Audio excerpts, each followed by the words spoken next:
Have you ever imagined that a magnificent temple, standing proudly for centuries, was born from a broken heart, a rejected love, and a merciless curse? Behind the beauty of Prambanan Temple lies a dark legend of obsession, betrayal, and supernatural power. This is not just a love story, it is a tragic tale where ambition defeats compassion, and love turns into eternal stone.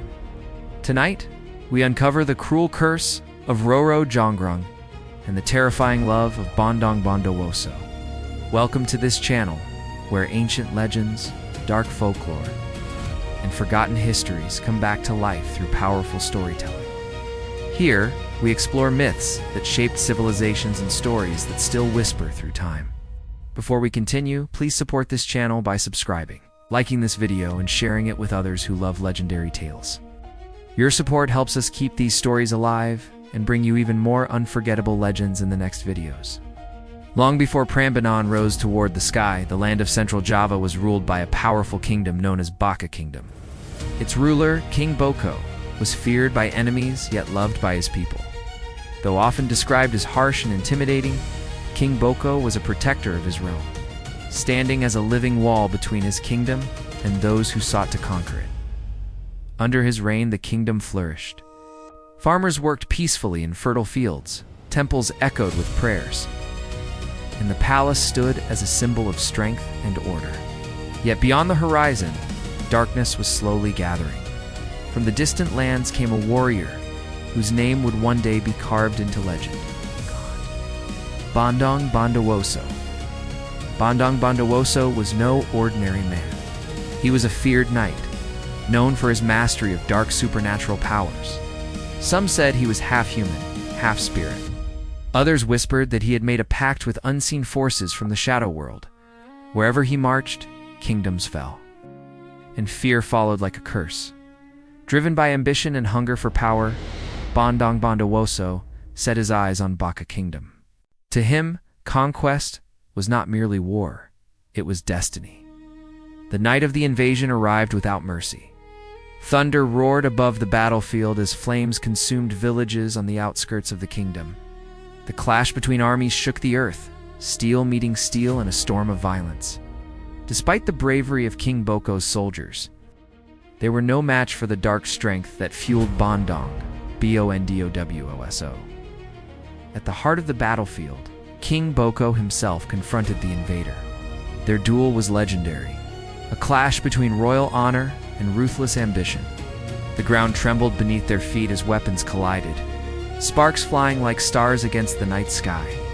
But destiny had chosen its victor, with one final, devastating strike. Empowered by forbidden forces, Bandung Bondowoso struck King Boko down. The king fell, and with him the fate of the kingdom was sealed. The cries of victory echoed among the conquerors. While silence swallowed the defeated land, Baka Kingdom had fallen. As dawn broke, the palace gates stood shattered. Smoke drifted through the air, carrying the scent of ash and sorrow. Survivors mourned in silence, knowing their world had changed forever. Yet amid the ruins, something unexpected captured Bandung Bondowoso's attention. Inside the broken palace stood Princess Roro Jonggrang, the daughter of King Boko. She was nothing like the devastation around her. Her beauty was said to rival the morning sun, but it was her presence, calm, dignified, and unbroken, that stunned the conqueror. Even in grief, she carried herself with royal grace, her eyes reflecting sorrow, anger, and quiet strength. In that moment, something dangerous was born within Bondowoso's heart. It was not compassion. It was not regret. It was desire. The warrior who had crushed kingdoms now found himself captivated by the very daughter of the king he had slain. To him, possessing Roro Jonggrang was the final symbol of victory, not only over a kingdom, but over fate itself. Meanwhile, Roro Jonggrang stood before the man who had destroyed her world. Behind her composed expression burned hatred, pain, and a vow of resistance. She knew she was powerless in strength, but not in mind. As the ashes of Baka Kingdom settled, the stage was set for a tragedy far greater than war, a tale where love would be twisted into obsession, and ambition would demand an unforgivable price. The true curse had not yet begun, but its shadow had already fallen. In the days following the fall of Baka Kingdom, silence ruled the land like a heavy curse. The people lived in fear, their king gone, their future uncertain. At the center of this broken world stood Bandung Bondowoso, now the unquestioned ruler of the conquered kingdom. But his mind was no longer focused on war or power. It was consumed by Roro Jonggrang. Every time he recalled her calm gaze amid the ruins, his desire grew stronger. To Bandung Bondowoso, she was no longer merely a princess. She was the final trophy of conquest, the ultimate proof of his dominance. Summoning her to the palace, he declared his intention without hesitation. "Become my queen," he commanded, his voice firm, leaving no space for refusal. The words struck Roro Jonggrang like a blade. The man standing before her was the same warrior who had slaughtered her father and crushed her kingdom. The idea of standing beside him as his wife was unbearable, yet she understood one harsh truth. Refusal could mean death, not only for herself, but for what remained of her people. Hiding her hatred behind a composed expression, Roro Jonggrang lowered her gaze. In that moment, her mind raced. Searching for a path between survival and resistance, she finally spoke.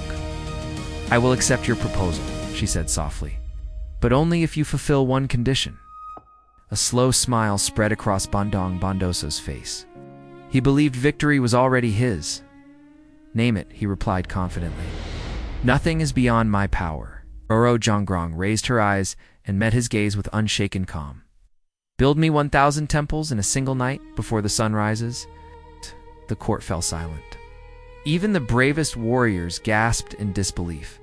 The task was impossible, beyond human strength, beyond reason itself. Roro Jonggrang was certain this condition would save her. No man, no matter how powerful, could defeat time itself. But Bandung Bondowoso did not laugh. Instead, his smile widened. "You underestimate me," he said coldly. "I accept." That night, as darkness swallowed the land, Bandung Bondowoso climbed to a desolate hill and began chanting ancient incantations forbidden to ordinary men.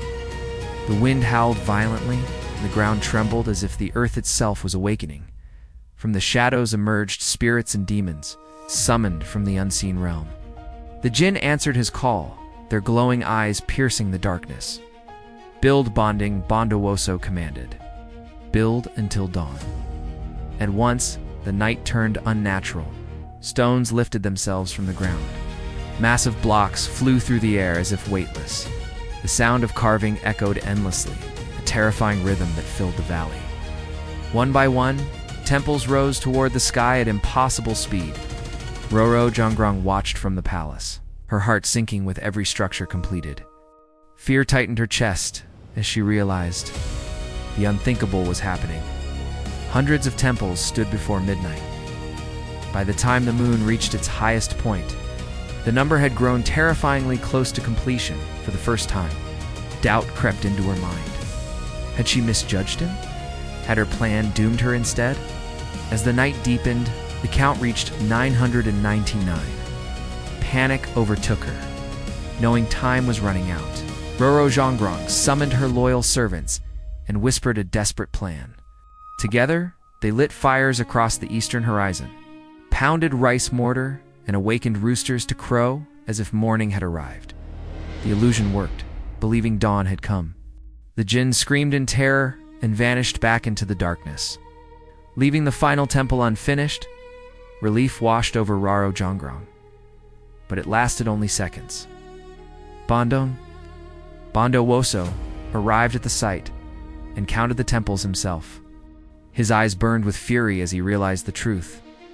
"You deceived me," he growled, his voice trembling with rage. The love he claimed to feel shattered instantly, replaced by hatred darker than the night itself. In that moment, Roro Jonggrang understood she had escaped marriage, but awakened something far more terrifying. The price of defiance was about to be paid. The night grew unnaturally silent. No crickets sang. No wind whispered through the trees. Even the stars seemed to retreat, as if afraid to witness what was about to unfold. Under the pale glow of the moon, Bandung Bondowoso stood alone on the hill, his shadow stretching long across the earth. Like a living omen, he raised his hands and began to chant. The words that escaped his lips were ancient, older than kingdoms, older than memory. They were not meant for human ears. With every syllable, the air thickened, pressing down like an invisible weight. The ground beneath him trembled, responding to the forbidden call. Suddenly, the earth cracked open. From the Leia between worlds emerged beings not born of flesh, the Jinn. Their forms shifted between smoke and shadow, eyes glowing with unnatural light. Some towered like giants, others crawled low. Whispering in voices that scraped against the soul, they bowed before Bandung Bondowoso. Bound by the ancient pact, he commanded. "You have been summoned," he said coldly. "Build 1,000 temples before dawn." Jinn obeyed without question. What followed was a night unlike any other in human history. Massive stones ripped themselves from the ground and floated into the air as if freed from gravity. Cliffs crumbled effortlessly, their fragments reshaping into perfect blocks mid-flight. The sound of chisels echoed endlessly, though no hands were visible carving them. Temple after temple rose from the darkness. Columns aligned themselves with unnatural precision. Walls assembled in seconds. Roofs locked into place as if guided by an unseen architect. The valley glowed faintly with eerie light, illuminated by supernatural fire that cast twisted shadows across the land. From afar, the scene looked like a nightmare painted in stone. Time lost its meaning. Hours passed like seconds. By midnight, hundreds of temples stood where empty land once lay. The Jinn worked relentlessly, their movements fast and mechanical. Driven by a force stronger than will obedience, high above the palace walls, Roro Jonggrang watched. Each completed temple struck her heart like a drumbeat of doom. Her breath grew shallow as the numbers climbed. The impossible task she had set was being completed before her eyes. Fear replaced confidence. She realized then that Bandung Bondowoso was not simply a powerful warrior. He was something far more dangerous, a man who could bend the unseen world to his command. As the moon sank lower, the count reached 900. Roro Jonggrang's hands trembled. Her plan, once clever and certain, now threatened to trap her in an unescapable fate. If the 1,000th temple rose before sunrise, she would belong to the man she despised forever. Below, Bandung Bondowoso watched the progress with calm satisfaction. His gaze was cold, unwavering. To him, the temples were not acts of devotion or beauty. They were weapons of dominance.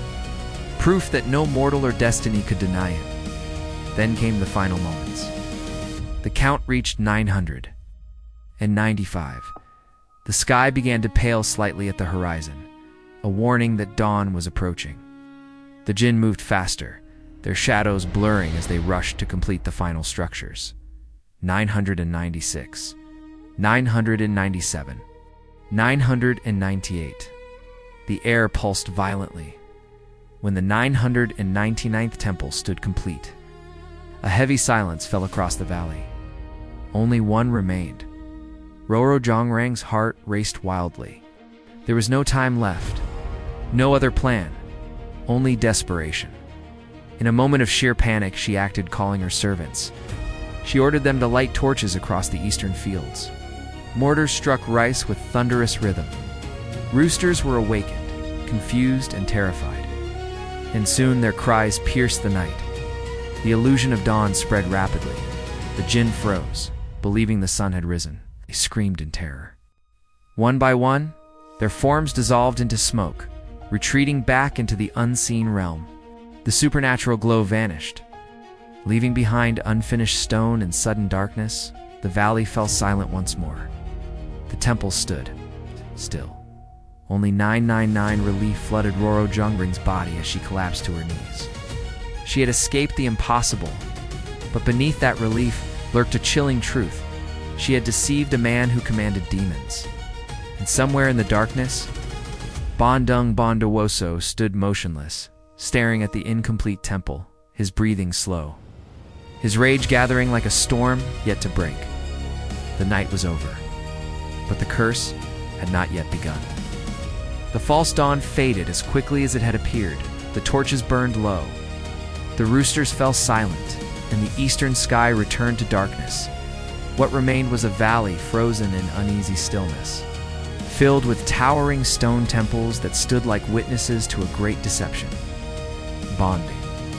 Bondowoso walked slowly among them. His footsteps echoed between the structures as he counted each temple in silence. One by one, carefully, without emotion. His fingers brushed the cold stone as if memorizing every imperfection. 990. 995. 998. 990-9. He stopped. The final space stood empty. For a long moment, he said nothing. The night air felt heavier, thick with tension. Even the winds seemed afraid to move. The man who had commanded demons now stood utterly still, his face unreadable. Then he laughed. It was not the laugh of victory, but of realization. Slowly, Bandung Bondowoso raised his head and gazed toward the palace. His eyes burned with a fury deeper than fire, sharper than steel. In that instant, he understood everything. The fires, the noise, the illusion of morning. "You dared to deceive me," he whispered, his voice trembling, not with weakness, but with restrained rage. As he climbed the palace steps, Roro Jonggrang felt the weight of his presence long before she saw him. Her servants fled in terror, sensing the darkness that surrounded him. Only she remained standing, forcing herself to meet his gaze. "You failed," she said quietly, though her heart pounded violently. The condition was not fulfilled. For a brief second, Bandung Bondowoso looked at her, truly looked at her, as if searching for something that had never existed. "Failed?" he repeated softly. In a sudden motion, he raised his hand, and the ground shook beneath him. The palace walls cracked, dust falling like rain. The power he held surged uncontrollably, no longer restrained by desire. "You stole victory through lies," he roared. "You turned my devotion into mockery." Roro Jonggrang stood firm, though fear clawed at her chest. She had won through intelligence, not strength. But victory tasted bitter now, for she could see what she had unleashed. "I did what I had to do," she replied. "I would never belong to the man who killed my father." The words cut deeper than any weapon. Bandung Bondowoso staggered back as if struck. For the first time, pain crossed his face. Not physical, but something far more dangerous in that moment. Love died. What remained was humiliation, and humiliation demanded punishment. "You speak of justice," he said coldly. "Then you shall become the justice you sought." Dark energy gathered around his body, swirling like a violent storm. The sky darkened once more, clouds spinning unnaturally overhead. The earth responded to his anger. Trembling as ancient forces awakened again, Roro Jonggrang felt her limbs grow heavy, as if the air itself was turning to stone. "No," she whispered, realizing too late what was happening. Bondowoso extended his hand toward her, his voice echoing with supernatural authority. "If you deny me as a woman," he declared, "then you shall fulfill the final temple as stone." The curse struck instantly. A chilling numbness spread from Roro Jonggrang's feet upward. Her body stiffened, her breath froze in her lungs. She tried to scream, but her lips hardened before sound could escape. Her skin turned pale, then gray, then cold as carved rock, her eyes wide with fear and defiance, were the last to turn in moments. The princess was no longer human. She stood as a perfect stone statue, silent, eternal. Trapped between life and death, the wind howled mournfully as the curse completed itself. Bandung Bondowoso stepped back. Staring at what he had done? The rage that fueled him slowly faded, replaced by emptiness. The 1000th temple was complete, not built by demons, but forged from broken love and irreversible wrath. The valley fell silent once more. The temple stood tall, bathed in the pale light of approaching dawn. Among them, one figure remained motionless, the final offering to ambition, obsession, and betrayal. And thus, the cruelest curse of love was sealed. Dawn finally arrived. Soft golden light spilled across the valley, revealing a landscape forever changed. Where empty land once lay, 1,000 stone temples now stood in solemn silence.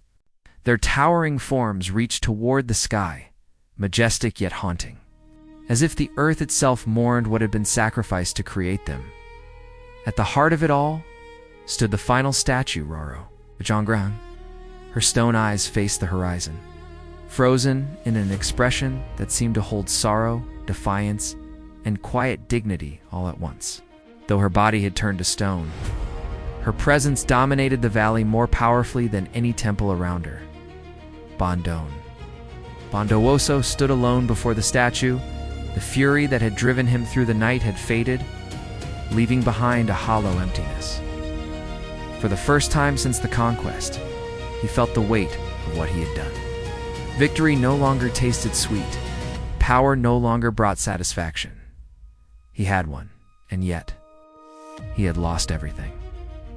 The temples were complete, but the cost was irreversible. The woman he desired stood before him as lifeless stone, a reminder that love forced through fear becomes destruction, not devotion. Legends say Bandung Bondowoso left the valley soon after. Some believe he vanished into exile, haunted by the statue that stared endlessly into the rising sun. Others whispered that the spirits he once commanded turned against him, punishing him for abusing their power. His fate, like many legends, was swallowed by time, but the curse did not fade. The stone statue of Roro Jonggrang became the heart of the great temple complex, now known as Prambanan. To this day, many believe the statue of Durga Mahesasura Mardi within the temple represents her not as a goddess, but as a princess trapped between love and vengeance. As centuries passed, the kingdom vanished, names turned into myths, and memories blurred into legend. Yet the temples endured. Earthquakes shook them. Wars scarred the land. Time tried to erase them, but Prambanan remained. Standing tall, the temples became silent storytellers. Their walls whispered of ambition unchecked, of power without mercy, and of a love that should never have been demanded. Travelers who walk among the stones often speak of an unusual stillness. Some say they feel watched. Others feel a quiet sadness in the air, as if the valley still remembers the night. When demons worked and a princess became stone, whether these whispers are real or imagined, the legend lives on, passed from generation to generation, carved deeper into memory than into stone. The story of Roro Jonggrang is not merely a tale of supernatural curses. It is a warning that love without consent becomes tyranny, that ambition without compassion leads only to ruin, and that intelligence used for survival may still demand a heavy price today. Prambanan stands not just as an architectural masterpiece, but as a monument to human emotion, to pride, grief, desire, and regret. It reminds us that history is not always built by heroes, but often by flawed souls whose choices echo far beyond their lifetimes. As the sun climbs higher, light dances across the ancient stones. The temples remain silent, unmoving, eternal, but the curse endures, not as magic, but as memory, and as long as Prambanan stands beneath the Javanese sky, the tragic love of Roro Jonggrang and Bandung Bondowoso will never truly fade. The legend of Roro Jonggrang reminds us that not every grand creation is born from greatness. Some are shaped by pain, fear, and irreversible choices. What stands today as a magnificent cultural treasure was once the silent witness of a broken heart, and a love that was never meant to be forced. Through this story, we learn that true love cannot grow from power or intimidation. When desire ignores consent, it transforms into cruelty. When ambition stands above compassion, it leaves nothing but regret. Even intelligence, when driven by desperation, can carry consequences that last forever. As we admire the beauty of Prambanan Temple, Let us also remember the lesson carved within its stones, that humanity is defined not by strength alone, but by empathy, respect, and restraint. Thank you for staying with us until the end of this story. Your time, attention, and support mean more than words can express. If you enjoyed this legend, don't forget to like, subscribe, and share this video so these ancient stories continue to live on. Until we meet again in the next video. Keep exploring the mysteries of the past, because every legend still has a voice waiting to be heard.